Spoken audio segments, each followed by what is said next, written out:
Hello friends, मेरा नाम नंदिता है। मैं अपने घर की और एक गांव मेरे ही गांव की एक स्टोरी आप लोगों के साथ शेयर करना चाहती हूँ। मैं तब बहुत छोटी थी, करीब करीब 7-8 साल की थी और मेरा भाई हुआ था।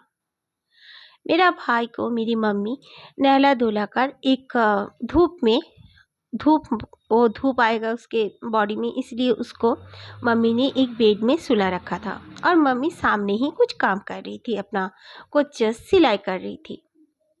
मैं तो स्कूल गई हुई थी। स्कूल से जब आई तो मम्मी काफ़ी रो रही थी। पापा भी आ चुके थे दुकान से। मेरे पापा के एक राशन का दुकान हुआ करता था गांव में, और मेरे दादाजी और मेरे बड़े पापा दोनों खेत में काम किया करते थे। तो इसी तरह मेरे पापा भी बैठे हुए थे, दादाजी, मेरे बड़े पापा और मेरी बड़ी मम्मी, सब कोई बहुत फिक्रमंद दिख रहे थे। तो क्या हुआ मुझे कुछ समझ में पहले तो नहीं आ रहा था। फिर मेरे बड़े पापा के बड़े बेटे ने यानी अतुल भैया ने मुझसे कहा कि मेरी मम्मी वहीं पे सिलाई बुनाई कुछ कर रही थी बैठ के। वो दूसरों के ब्लाउज वगैरह भी सिलती थी, मेरी मम्मी और मेरी बड़ी मम्मी दोनों ही।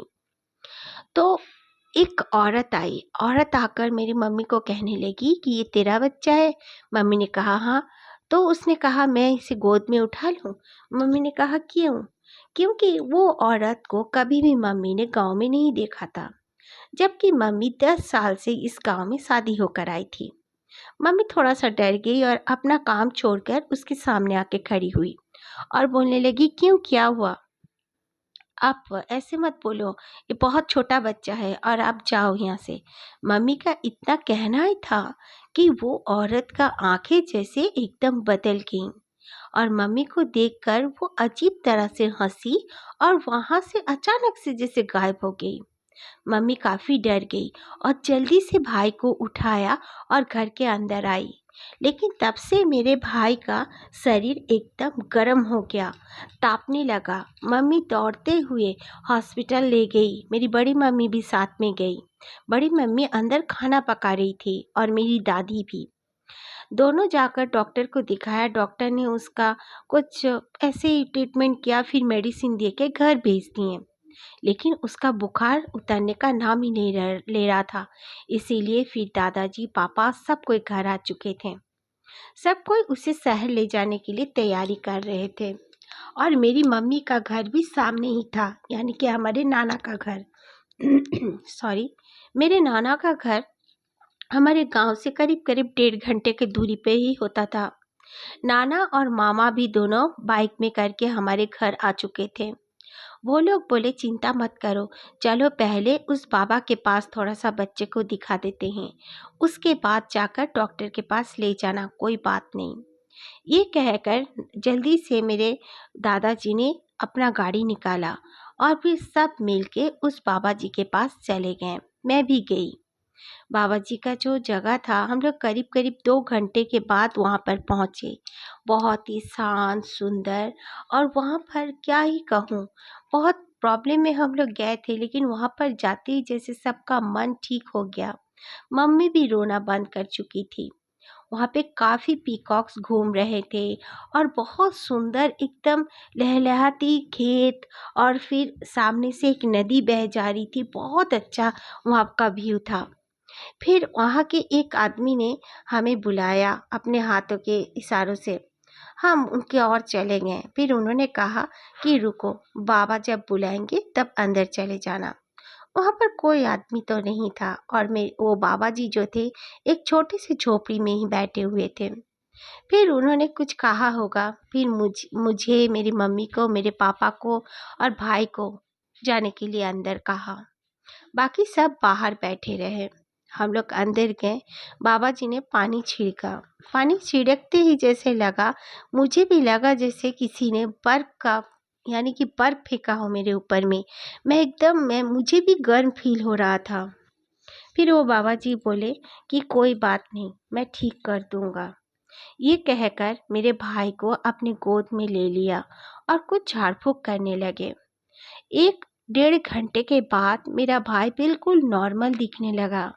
यहाँ तक कि उतना छोटा बच्चा हंस हंस के बाबा जी की ओर देख रहा था। बाबा जी भी बड़ी प्यार से उसे बातें कर रहे थे। फिर मम्मी के गोद में मेरे भाई को दे दिया। फिर कहा, बेटा बाल बाल बच गई हो, कभी भी भूल कर भी वहाँ पर अपना बेटा को मत रखना, तूने किसी इमली के पेड़ के नीचे में उसे रखा था। मम्मी ने सोचा, हाँ वाकई में हमारे आंगन के पास, यानी कि और आंगन से बाहर जाने के बाद पूरा घर से निकलने के बाद एक बहुत बड़ा इमली का पेड़ है। वहीं पे धूप आ रही थी, इसीलिए मेरी मम्मी ने क्या किया था, उस धूप में मेरे भाई को सुला दिया था और फिर खुद भी वहाँ पे बैठे बैठे कुछ सिलाई बुनाई कर रही थी। यही मेरी मम्मी की गलती थी और वो दिन भी मंगलवार था। बाबा जी ने मेरे भाई को एक ताबीज पहनाया और हमें भी कहा कि तुम लोग भी पहन लो, और मेरे बड़े पापा, बड़े मम्मी, उनके बेटों के लिए और दादा दादी के लिए भी दिया, और कहा कि तुम्हारे घर के सामने ये वाला, और एक ताबीज़ दिया कि लटकाने के लिए। फिर कुछ पानी वगैरह भी दिया सबको सुबह उठकर पीने के लिए। हम लोगों ने वैसे ही किया। मेरे भाई को डॉक्टर के पास ले जाना भी नहीं पड़ा। मेरा भाई बिल्कुल तंदुरुस्त हो गया। उसके बाद से ऐसा कुछ नहीं हुआ। बड़ी होने के बाद मैंने जाना कि वो कौन सा चीज़ था। बाबा जी ने मम्मी को तब बताया था, पापा को भी, कि उस इमली के पेड़ में एक बहुत दिन से, बहुत साल से एक बूढ़ी चुड़ैल का बसेरा है, जो कि बहुत कम लोगों को दिखती है। इसका कोई मतलब नहीं है वो सुबह आई है या शाम को या रात को, उसे जब भी दिल चाहता है वो किसी को भी दिख जाती है।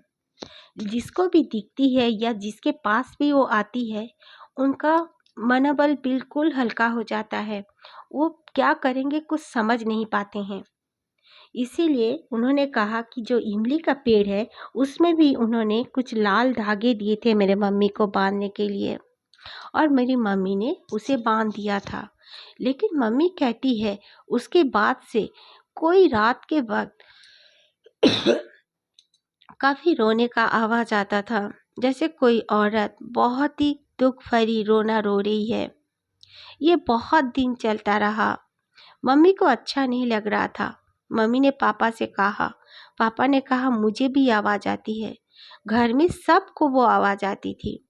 फिर सब कोई मिलकर बाबा जी के पास गए। बाबा जी को कहा कि वो जब से हम लोगों ने धागा बांधा है तब से हमें ये आवाज़ आती है और अच्छा नहीं लगता।